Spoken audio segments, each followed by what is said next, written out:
Sa mundo ng showbiz, tinawag na fake news ni Karil ang kumakalat na impormasyon hinggil sa kanya umanong pagbubuntis. Ayon sa Singer TV host, ito na raw ang ikatlong pagkakataong may lumabas na ganitong espekulasyon. Narito ang report.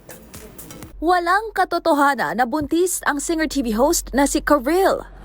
Na I am not pregnant and I have to just protect my peace and myself.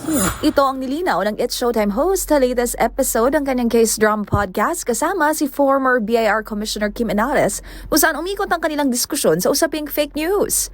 Ito na raw ang ikatlong pagkakataong mayroong kumalat na impormasyon hinggil sa kanya umanong pagdadalang tao.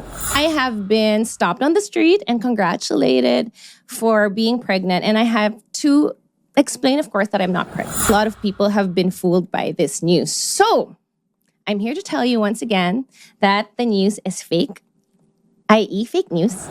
Kwento pa nga ni Kay, isa raw sa mga nag-congratulate sa kanya ay ang kanyang makeup artist. Kaya naman napakahalagaan niya na mag-fact check para di mabiktima ng mga gumagawa ng peking balita. Tulad nga sa lumabas na istorya tungkol sa kanya, maging ang bilang daw kung ilang taon na siyang kasal ay mali rin. And then it said, after 6 years of marriage, I was like, didn't you do my makeup at the wedding?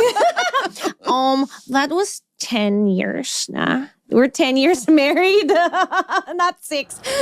Kung matatandaan, March 2014, ang ikasal si Karil at ang Sponge Cola frontman na si Yael Yuzon sa isang simbahan sa Silang, Cavite. At noong nakaraang taon, nag-renew sila ng vows kasabay ng kanilang 10th wedding anniversary.